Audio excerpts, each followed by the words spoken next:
صلی اللہ علیہ وسلم کے بعد تشریف نہیں لائیں گے۔ اب نبیوں، رسولوں، پیغمبروں کا جو کام تھا، دعوت اور تبلیغ، وہ اس امت کے ایک ایک مرد و عورت کا کام ہے۔ اس لیے اللہ تعالیٰ نے قرآن مقدس میں جو الفاظ نبیوں، رسولوں، پیغمبروں کے لیے بیان فرمائے، وہی الفاظ اللہ تعالیٰ نے اس امت محمدیہ کے مردوں عورتوں کے لیے بیان فرمائے۔ فرمایا اللہ تبارک و تعالیٰ نے قرآن مقدس میں ان اللہ اصطفیٰ آدم و نوحا، کہ آدم علیہ السلام کو اللہ نے منتخب کیا، نوح علیہ السلام کو اللہ نے منتخب کیا۔ وَلَقَدِ اصْطَفَيْنَاهُ فِي الدُّنْيَا، اللہ فرماتے ہیں ہم نے ابراہیم کو دنیا میں منتخب کیا۔ تو جو لفظ ابراہیم علیہ السلام کے لیے قرآن شریف میں ہے، جو لفظ حضرت آدم علیہ السلام کے لیے قرآن شریف میں ہے، جو لفظ حضرت نوح علیہ السلام کے لیے قرآن شریف میں ہے، وہی لفظ اللہ تبارک و تعالیٰ نے اس امت کے مردوں عورتوں کے لیے قرآن مقدس کے اندر بیان فرمایا۔ فرمایا ثم اورثنا الکتاب الذین اصطفینا من عبادنا، پھر ہم نے وارث بنایا کتاب کا اپنے منتخب بندوں کو۔ مفسرین فرماتے ہیں اصطفینا سے مراد امت محمدیہ ہے۔ اس امت کے مرد و عورت نبیوں، رسولوں، پیغمبروں کی طرح دین کو پھیلانے، پہنچانے، عالم بھر میں قائم کرنے کے لیے منتخب ہے۔ اللہ تعالیٰ فرماتے ہیں قرآن مقدس میں یا ایھا الذین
ختم ہو گئی.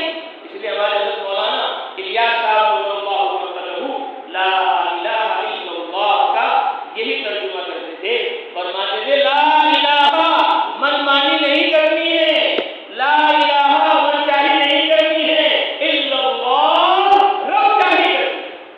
فرماتے تھے آسمانوں کا انکار کر دیتے ہو، زمینوں کا انکار کر دیتے ہو، چاند سورج کا انکار کرتے ہو، تم لوگ مخلوق کا انکار کرتے ہو، لیکن اپنا انکار نہیں کر پائے کہ آسمانوں سے کچھ نہیں ہوتا، زمینوں سے کچھ نہیں ہوتا، چاند سورج ستاروں سے کچھ نہیں ہوتا، دریا پہاڑ ہواؤں سے کچھ نہیں ہوتا، اللہ کے بغیر کچھ نہیں کر سکتا.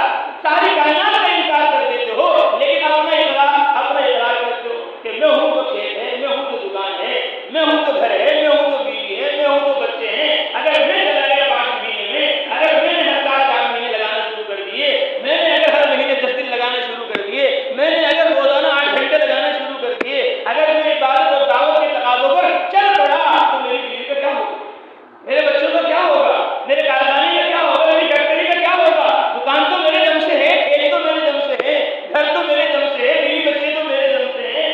کیا اپنا انکار نہیں کر پاتے ہو تم کہ یہ سب سے بڑا کچھ ہے؟ اس طرح آسمانوں سے کچھ نہیں ہوتا، زمینوں سے کچھ نہیں ہوتا، کھیت و کھلیان سے کچھ نہیں ہوتا، اسی طرح تمہارے سے بھی کچھ نہیں ہوتا. اپنا بھی انکار کرو. اے اللہ آپ سب کچھ ہے، آپ ہی سے سب کچھ ہے. اے اللہ میں کچھ نہیں ہوں، مجھ سے کچھ نہیں ہے. یہ منمانی ختم کر دو، منچاہی ختم کر دو، اب اپنے آپ کو اللہ کے حوالے کر دو. جب بھی جو بھی اللہ کا امر آئے گا، اللہ کا حکم آئے گا، اسے پورا کرنا ہے. اسلم، ابراہیم اسلام لے آؤ. اسلمت لرب العالمین، کہ میں اسلام لے آیا. اب اسلام لایا یہ کہہ دینا کافی نہیں ہے. اسلام لانے کے بعد، ایمان لانے کے بعد، کلمہ پڑھنے کے بعد، اللہ کی ذات عالی کا اقرار کرنے کے بعد اب امتحان ہوگا، اب آزمائش ہوگی، اب تقاضے آئیں گے، اب دیکھا جائے گا کہ کتنا تم ہمارے حوالے ہوئے ہو، کتنا تم نفس کے حوالے ہو، کتنا تم ہمارے کہیں پہ چلتے ہو، کتنا اپنے کہیں پہ چلتے ہو. ایمان کا، اسلام کا امتحان ہے. اللہ فرماتا ہے اسلام احسب الناس ان یترکوا ان یقولوا آمنا وهم لا یفتنون. کیا لوگوں نے یہ سمجھ لیا ہے اتنی بات کہہ دینا کافی ہو جائے گا، آمنا اسلمنا، کہ ہم ایمان لیا ہے، ہم اسلام لیا ہے، ہم نے کلمہ پڑھ لیا، ہم مسلمان ہو گئے، فرمانبردار ہو گئے، تابعدار ہو گئے. اتنا کہہ دینے سے کام نہیں چلے گا. وهم لا یفتنون، سوچ رہے ہیں آزمائش نہیں ہوگی، امتحانات نہیں ہوں گے، یہی امتحانات ہوں گے، آزمائش ہوگی. جتنا ایمان ہوگا، جتنا اسلام ہوگا، جتنا اقرار توحید ہوگا، اتنا ہی بڑا امتحان ہوگا، اتنی ہی بڑی آزمائش ہوگی، اتنا ہی بڑا اللہ تبارک و تعالیٰ کی طرف سے پرکھا جائے گا. لیتے ہوئے امام الانبیاء حضرت محمد مصطفیٰ صلی اللہ علیہ وسلم، سخت بخار ہے، چادر اوڑھی ہوئی ہے. ابو سعید خدری رضی اللہ تعالی عنہ تشریف لائے اور آپ صلی اللہ علیہ وسلم کے جسم میں سر پر ہاتھ رکھا، فرمایا اے اللہ کے رسول آپ کو تو بہت سخت بخار ہے، بہت تیز بخار ہے. اللہ کے نبی صلی اللہ علیہ وسلم نے فرمایا ہم نبیوں، رسولوں، پیغمبروں کا بخار بھی اور ان کی بیماری بھی بڑی ہوتی ہے. جیسے ہمارا مقام اور مرتبہ بڑا ہے، ایسے ہی ہماری آزمائش اور امتحان بھی اللہ تعالیٰ کی طرف سے کڑا ہوتا ہے. بخار اور بیماری یہ بھی ہماری زیادہ ہوتی ہے. وہ تو صحابہ تھے، وہ ہمارے جیسے نہیں تھے کہ بیان ہو رہا ہے ہم سن رہے اور سو رہے، کون کیا بیان کر رہا ہے ہمیں کچھ پتہ نہیں. بیان کو دھیان سے سنتے تھے، توجہ سے سنتے تھے. کوئی بات پوچھنے کی ہوتی تھی فوراً پوچھتے تھے، فوراً سوال کرتے تھے، فوراً علم حاصل کرتے تھے. یہ نہیں کہ اللہ کے نبی ابھی لیٹے ہوئے ہیں، بیمار ہیں، ابھی کیا پوچھیں گے. نہیں، امت کو اللہ کے نبی کی ایک بات پہنچانی ہے، ایک بات سمجھانی ہے. ہمیں اللہ نے نبیوں، رسولوں، پیغمبروں کی طرح منتخب کیا ہے. ہمیں اللہ نے اختارهم اللہ لصحبت نبیہ ولاقامت دینہ، کہ اللہ نے صحابہ کو نبیوں کی طرح، پیغمبروں کی طرح منتخب کیا اپنے نبی کی صحبت کے لیے، ولاقامت دینہ، اور دین کو عالم میں قائم کرنے کے لیے. اس لیے دین کی ہر بات کہ پوچھ کر حاصل کرو. اس لیے کہتے ہیں کہ علم کا مطلب یہ ہے کہ تحقیق حال کی فکر ہمارے اندر پیدا ہو. ہر حال کا حکم معلوم کرو، ہر حال کا حکم معلوم کرو. علماء سے پوچھو، فاسألوا اہل الذکر ان کنتم لا تعلمون. علم نہیں ہے تمہارے پاس تو علماء کی خدمت میں آؤ، ان کی منتیں کرو، ان کی خوشامدیں کرو، ان سے محبت کرو، ان کی عظمت دل میں رکھو اور ان سے معلوم کرو، ان سے پوچھو. صحابہ کی سنت ہے. فوراً کہا اللہ کے نبی سب سے زیادہ آزمائش اور امتحان کس کا ہوتا ہے؟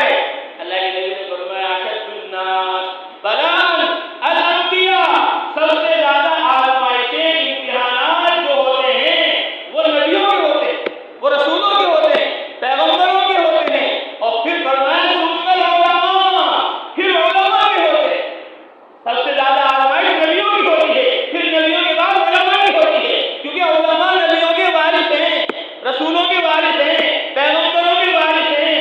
العلماء ورثۃ الانبیاء، کہ علماء نبیوں کے وارث ہیں۔ فإن الانبیاء لم یورثوا دینارا ولا درہما، اللہ تعالیٰ کے نبی رسول پیغمبر وہ درہم و دینار کا وارث نہیں بناتے، وہ ملک و مال دولت اسباب چیزیں چھوڑ کر نہیں جاتے۔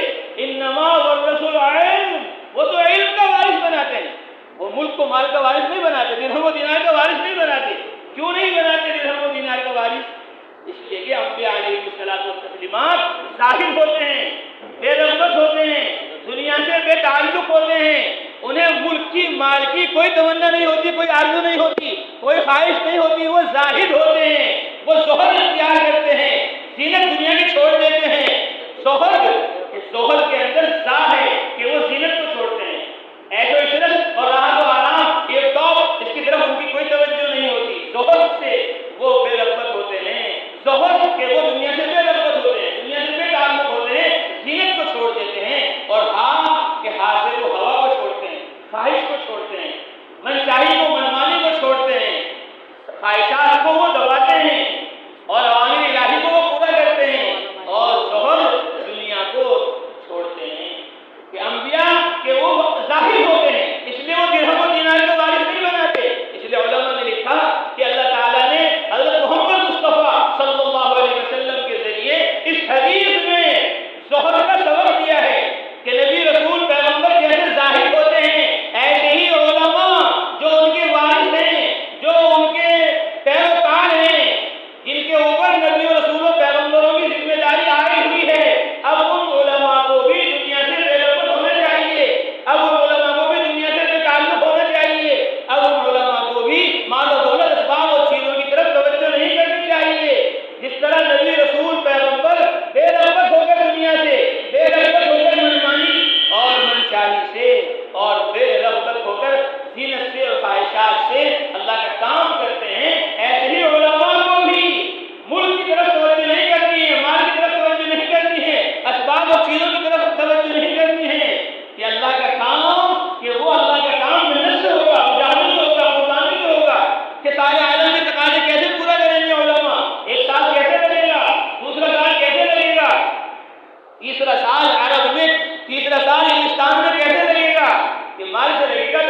یہ جو ساتھی ہمارے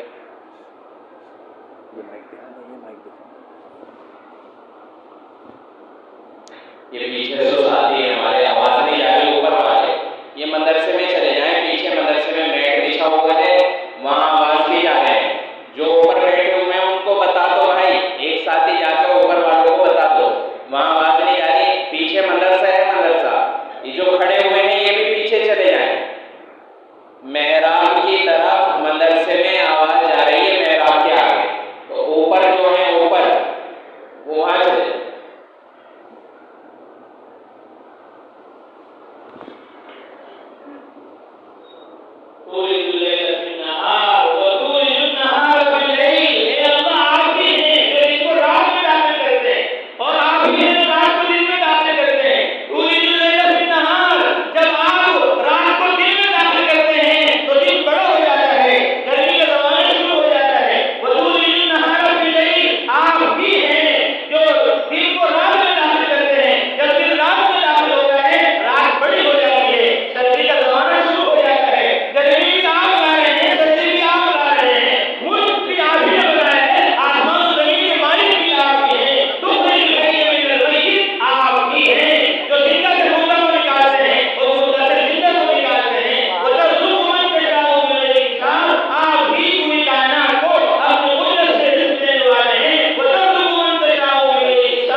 شاگرد ہیں جیسے ابو بکر عمر عثمان علی طلحہ اور زبیر انصار و مہاجرین صحابہ رضوان اللہ تعالی اجمعین حضرت محمد صلی اللہ علیہ وسلم کے طلبہ ہیں حضرت محمد صلی اللہ علیہ وسلم کے شاگرد ہیں اسی طرح علماء صلحاء صبح قیامت تک آنے والے مسلمان ایمان والے جو قرآن سیکھ رہے ہیں چاہے وہ ایک آیت سیکھ رہے ہو وہ ایک آیت کے وارث ہیں 2 آیت سیکھ رہے ہیں 2 آیت کے وارث ہیں 3 سیکھ رہے ہیں 3 کے وارث ہیں 10 سیکھ رہے ہیں 10 کے وارث ہیں پورا قرآن سیکھ رہے ہیں وہ پورے قرآن کے وارث ہیں وارث انبیاء علماء کرام ہیں جس طرح ابو بکر و عثمان علی کو آج صلی اللہ علیہ وسلم نے سکھایا سمجھایا اسی طرح گویا علماء کو صلحاء کو حفاظ الائمہ قرآن و حدیث کی تعلیم میں تبلیغ میں لگنے والوں کو حضرت محمد مصطفیٰ صلی اللہ علیہ وسلم ہی نے سکھلایا اور حضرت محمد صلی اللہ علیہ وسلم نے بتلایا اسی لیے علماء فرماتے ہیں گویا اس آیت کی روشنی میں اور اس کی تفسیر کی روشنی میں ہم میں کا ایک صحابہ کی جماعت میں شامل ہو گیا صحابہ کا مقام تو نہیں ملے گا ان کا مرتبہ